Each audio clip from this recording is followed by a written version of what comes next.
Curious about your fertility status? Start learning with home testing kits from Let's Get Checked. A kit gets sent discreetly to your place. You collect a quick sample and send it back. With only a 2 to 5 day wait time, you receive your results really quick with an email notification when they are available on the website. I've done it myself with the female fertility test and found it really interesting to learn for myself. Now you can do it too with 20% off using code DNA Today. Redeem your exclusive offer as a DNA Today listener by going to letsgetchecked.com and entering code DNA Today at checkout for that 20% discount. How is it that we find ourselves surrounded by such complexity, such elegance?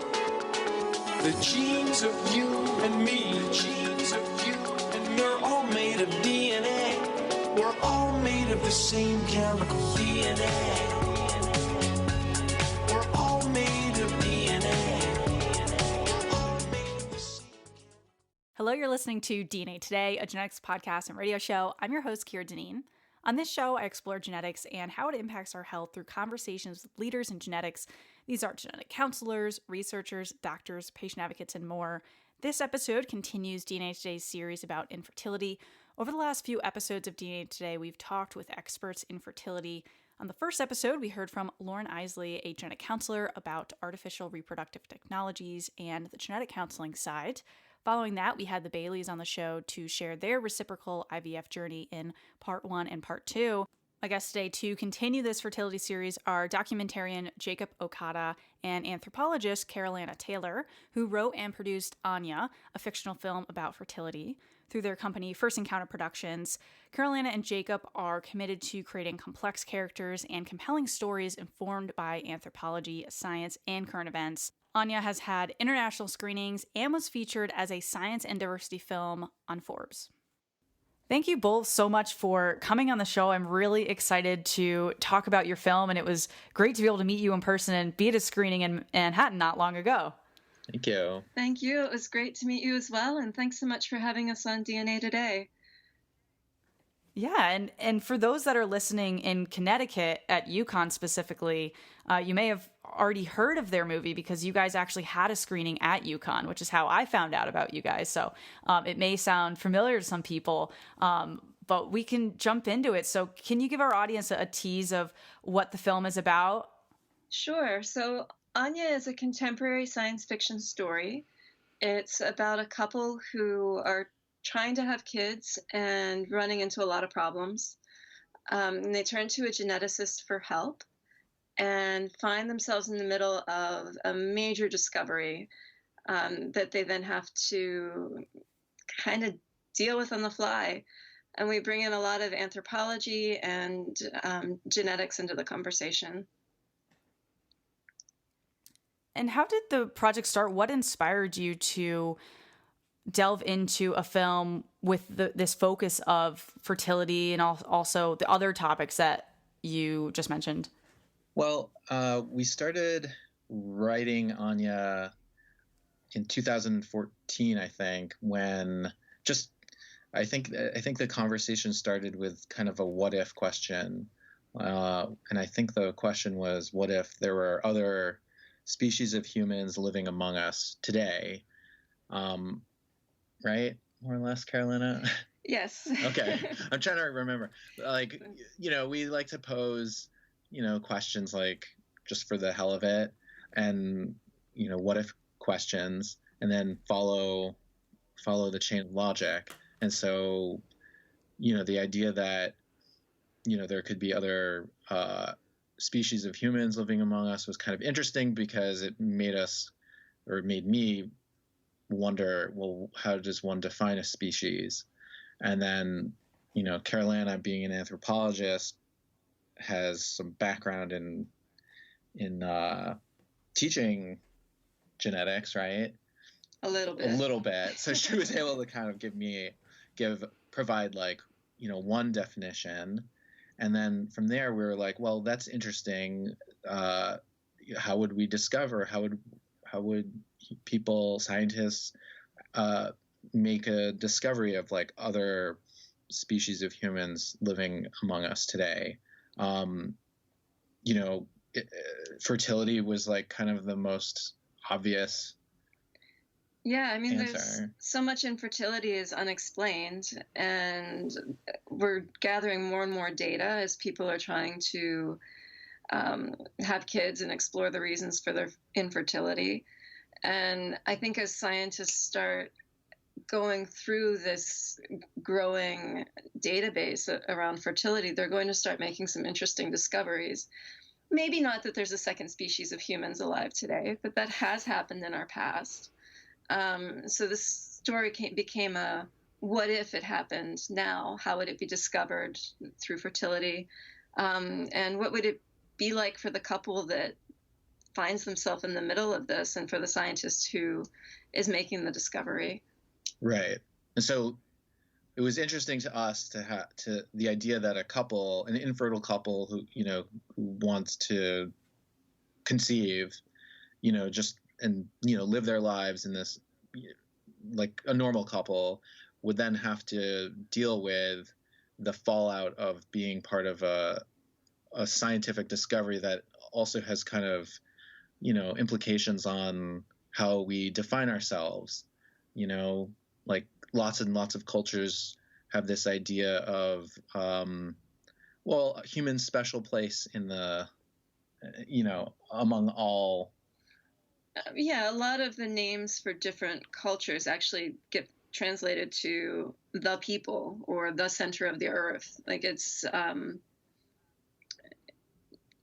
of inherent in how we think of ourselves, of this centrality of it. So what happens if you have another group out there who's different enough? Do we care?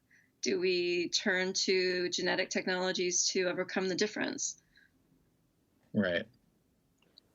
And it's such an interesting concept to have this, there's two species that you're thinking, oh yeah, everybody's human in the movie. And what we're alluding to is that there is this, some of these people are actually a different species, and that's where the infertility issues are coming into play. And, at first people are like, how can I relate to that of different species happening? But I mean, like out of 100 couples in the US, 12 to 13 of them have trouble becoming pregnant and have those fertility issues. So it's a cool combination of really that kind of, maybe humanistic isn't the right word in this, but kind of humanistic perspective and those feelings along with really cool science. And I feel like that's what makes a good movie. Maybe just because I'm a huge nerd, but I think it really brings in both of those concepts. That's really cool. And a lot of people can relate to this. Yeah, we're nerds too, like confirmed nerds as well. Yeah, I think the three of us get the title. I think we've all achieved that by now. And to us, it was like, honestly, making the movie was just, on one level, it was just an excuse to geek out. Like, let's learn about genetics. Let's, we can write this movie and dig into research and learn about genetics, but also meet geneticists and talk to them and get even deeper into some cutting edge science. And that's what we ended up doing, in fact. And the movie changed a lot because of that. I mean, so part of what we're not saying is that when we started writing ANYA in May 2014, we were also finishing the edit of another movie, which is a documentary called Painting the Way to the Moon. And that movie's about a mathematician and artist who makes a major discovery. And it's kind of engaging the narrative that people tell about discoveries.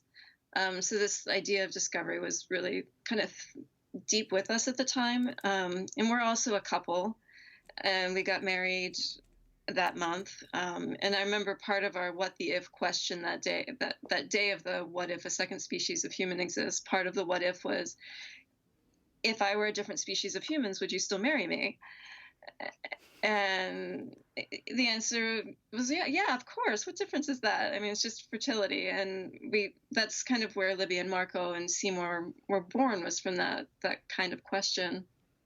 And we were able to over the next couple months, we were able to use my anthropology and Jacob's documentary background to craft a basic story. But we really wanted real science for our scientists in the film to be discovering and to be investigating, to give it the verisimilitude. And that's when we got in touch with the National Academy of Sciences Science and Entertainment Exchange. And through them, Dr. Ching Wu at Harvard Medical School, she's also works with a group called the Personal Genetics Education Project, PG Ed. So, and she and her group are very interested in educating the public about genetics through film and congressional briefings and all kinds of interesting avenues. And she and Ruth came on. Dr. Ruth McColl was a postdoc with her at the time and is now out in Seattle. And through our conversations with them, through hanging out with them in the lab and going to these briefings, the movie just started to grow and morph and start reflecting them more. Ruth wrote some very short scenes for the film. They shaped how we portrayed not only science, but also our scientists. And it became more and more grounded in like cutting edge genetics and what was going on in the world.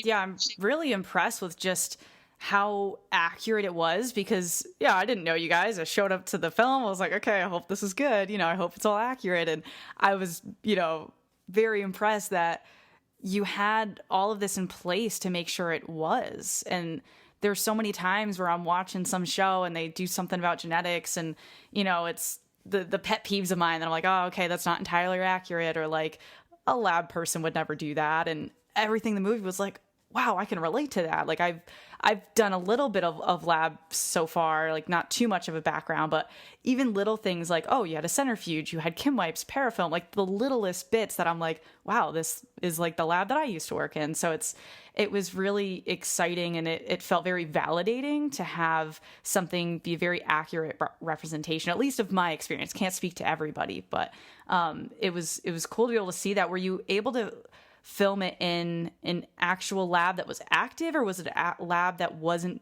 being used? How did that work? That was a real lab. That's an active genetics lab. Yeah. So did you just say, oh, we're filming, you all have to leave? No, the process was a little more complicated. We'd hoped to film at Harvard, but they got burned by a movie that came in and said they were one thing and then turned everything into a horror story. So they don't even let The Social Network film there. I mean, that was just a no-go, even though our scientists were very eager to have us film, and we had some like great interactive scenes planned and stuff. So that didn't happen. But Ruth put us in touch with a colleague of hers, Dr. Andreas Fenning, who's at Carnegie Mellon University. He's a computational biologist, a computational geneticist, I should say. And he was able to convince his filming office and his department that it was a good idea for us to come and film in his lab. And one of his postdocs was on hand with us the whole time, and she and Ruth acted as on-set science advisors. Like teaching our actors how to pipette and how to use the very real centrifuge. Yes. Break it. You made sure it was a balanced centrifuge when you were doing it and all of that. Yeah. Like even the sequencing, so they don't have a sequencer in that lab. Had we filmed in Harvard, there would have been a sequencer in the same lab and we could have shot that, but they don't actually do that in this lab. They have to send out their samples to get them sequenced, and then they get thumb drives back with the data on it. So that's what Dr. Seymour Livingston, our fictional scientist, does in the film. Yeah, he walks through the door and he's like, oh, that's the incoming data. He picks up the USB, walks off to his office. I was like, yeah, that's accurate. Because we can't all afford sequencers in our labs. That's like, you're lucky if you have one, if that's what your lab focuses on. But yeah. Yeah, we definitely paid attention to all the details. And Ruth also put us in touch with the University of California, Santa Cruz's genome browser group. So you see in the film, Seymour's interacting with a data analysis program that helps him visualize the DNA, and he sees kind of like the breaks in the husband's DNA compared to the wife, and some other things like that. And that's actually a real program created by a real group out at UC Santa Cruz. And I had the pleasure of stopping by and showing them the film a couple weeks ago. Wow, that's so cool. And when I was watching it, I was like, this looks really familiar. And now that you say it, I'm like, oh, I have used that before. I'm not usually like doing things like that. I'm more talking about genetics than doing it. But yeah, it was cool to put that together. And it's just so interesting, even as an area in science people can go in, of being able to collaborate with films and other types of media to say, okay, I want to make sure this is accurate. I had a chance to do that for a novel that was like a genetics thriller novel called Biohack. And so it's just so cool that is an area to go into, and so exciting that people are taking advantage of that and including the scientific community in what they're doing. I mean, it must have been really hard to keep up with all the genetic technology and news, since we've said that you started like in 2014, but the movie came out in 2019. So was it difficult to keep up with it? Like, genetics changes every week. I wouldn't say that it was so difficult to keep up with it, but as the news came to us, it did shape the story. So when we started writing was around the time that we were discovering major things about Neanderthal DNA within Homo sapiens sapiens DNA, and that people from Europe and Asia actually carry a percentage of their DNA inherited from Neanderthals. So that infused into the movie very early on because of that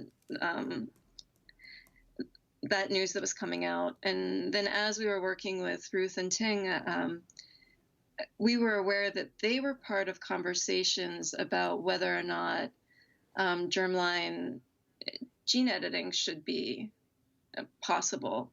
And we had conversations with George Church, who's one of the founders of CRISPR.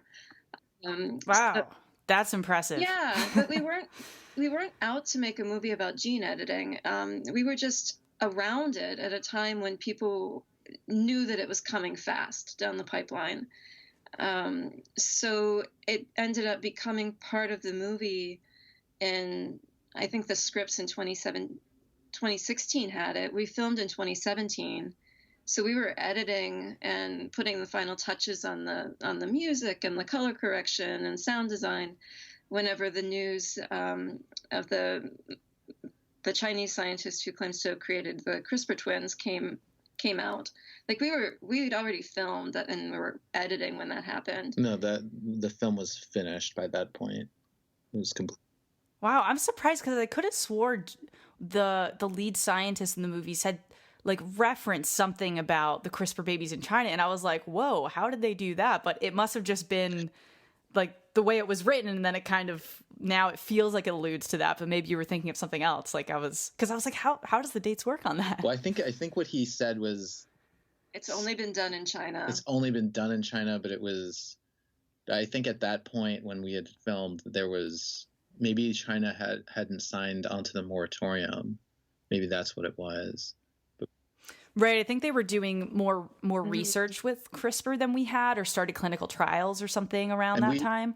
I could be wrong on that. That's just me guessing. I mean, we knew that was going to date the movie, but so we kept it vague enough that I think the inference that you made, like, it kind of turned out to be more true than we realized, Yeah, it was amazing. I was like, did they go back and film just that bit? I was sitting there and being distracted. And I was like, okay, get back into the movie. It was all locked by then. And we also didn't mention CRISPR by name at any point, which is interesting because non-scientists think that's a mistake, and that we were being generic about it, and we didn't know that it was on the horizon.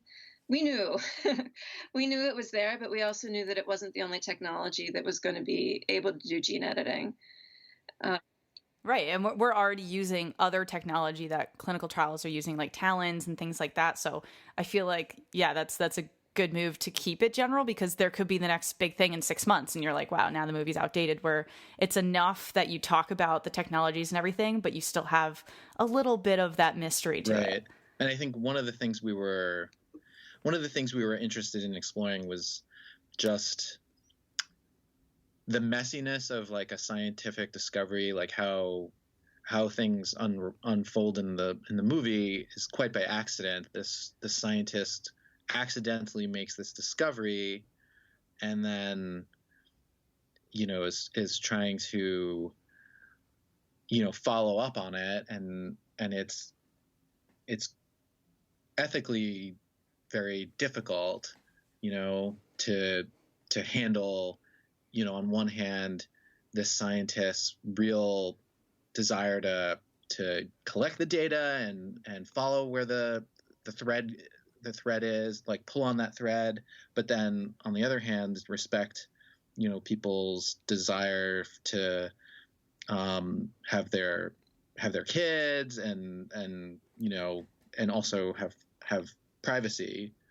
So yeah, so something we haven't really said yet is that so this couple, Marco and Libby, Marco actually belongs to an enclave immigrant community in Queens.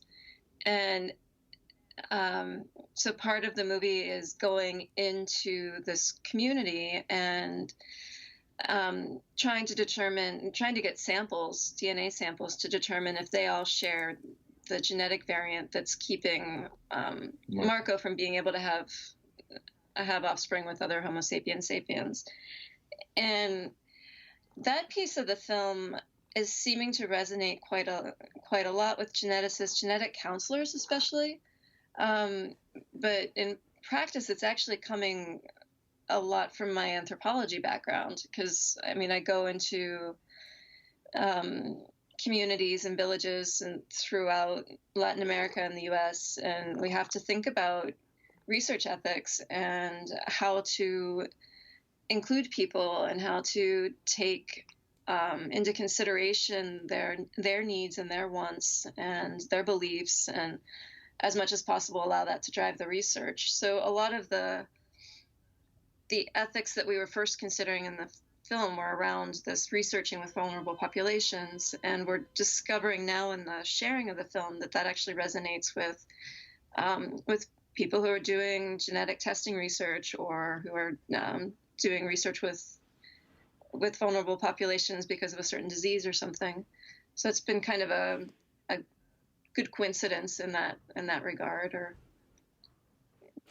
Yeah, I had those thoughts when watching, those scenes, and especially this scene that we've kind of alluded to a little bit of when the scientist kind of speaking out loud of his ethical dilemma of, I want to do this, but I want to be able to respect you. And so all of the bioethics part of the movie, I'm going to be a genetic counselor in the near future. And I also identified with that of being able to really respect patients and where they're coming from.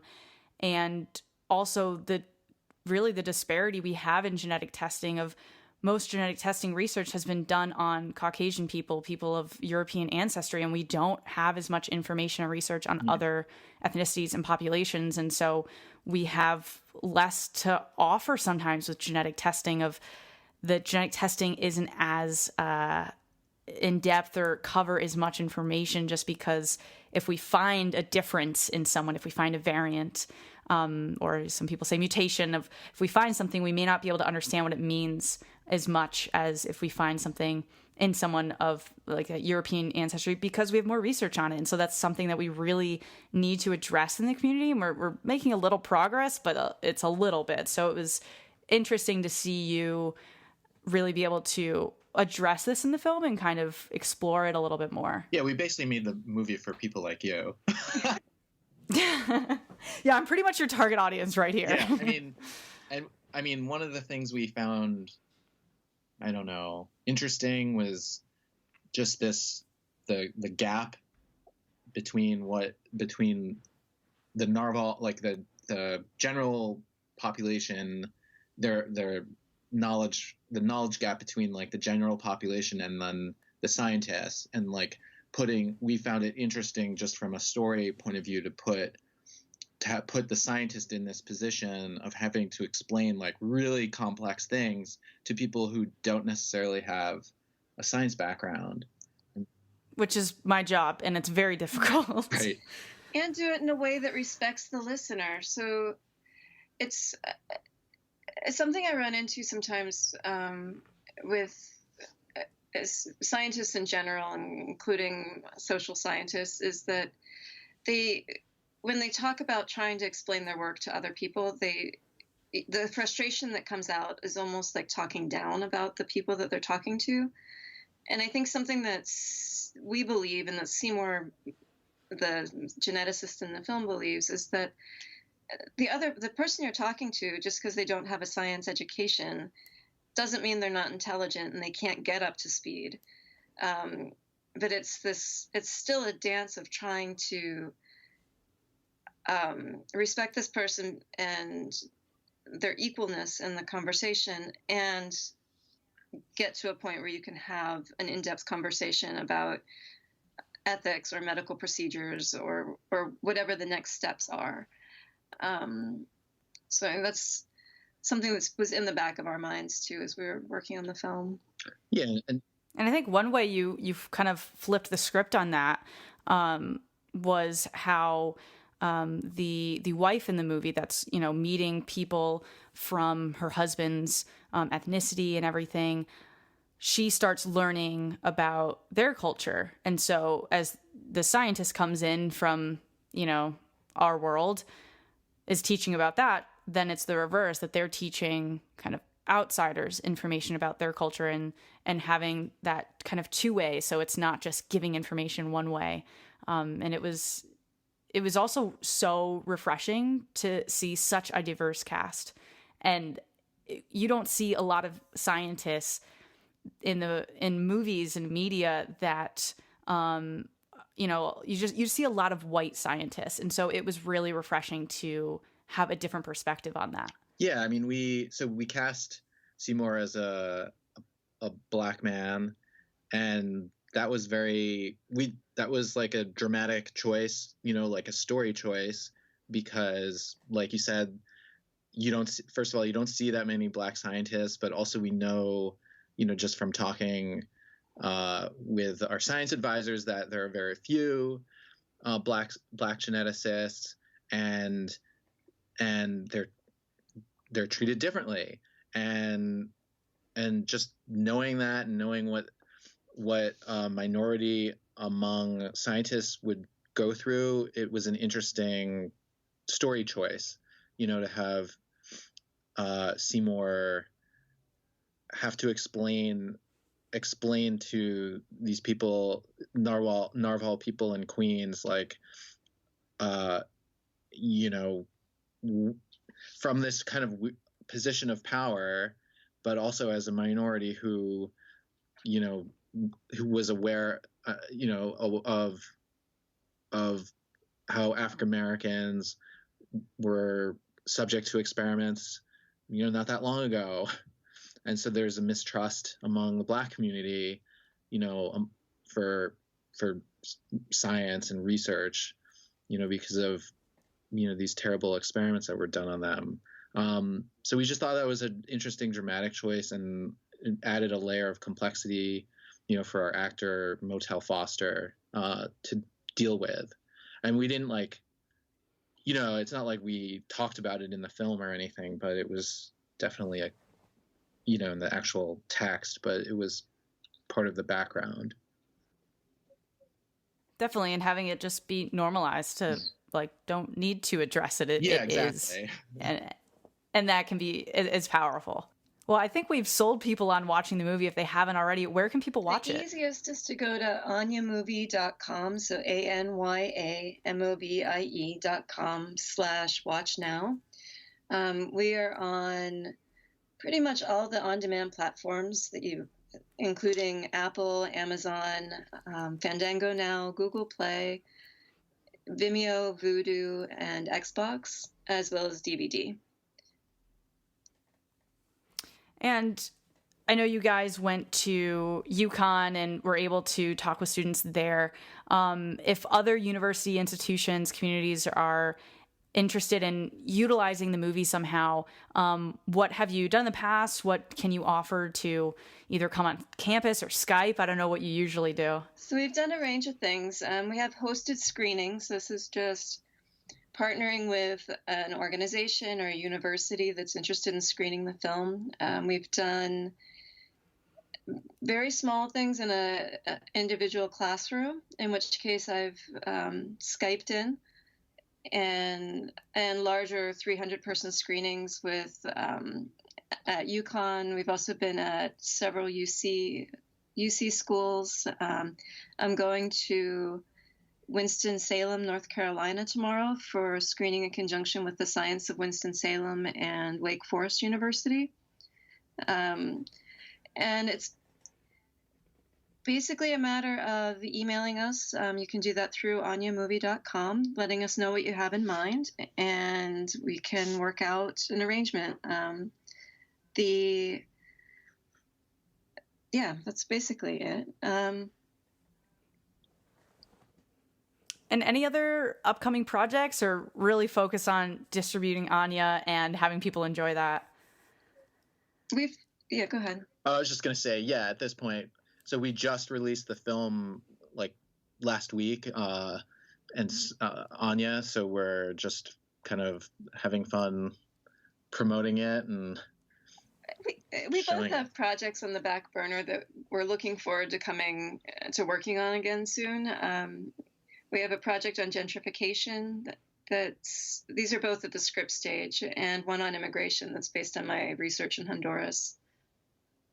Wow, very interesting. We'll have to keep our eye on those projects. Thank you so much for coming on the show and being able to just discuss all of these topics of bioethics and genetics and diversity. I mean, we covered a lot of different things today on the episode, but there's just so much more that you explore in the movie, and it was just so well done. And I left the theater like, wow, that was a really, really great film, and definitely great for all you genetic nerds listening. Thank you. Thank you. So much fun.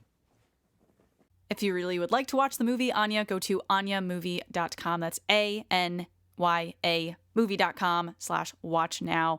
And if you really enjoyed this episode, I would suggest going back and listening to episode 84 of DNA Today. I mentioned it in this interview, but I talk with the author, J.D. Lassica he's the author of Biohack. And we worked together on marketing this book when it came out, and the sequel has now also been released.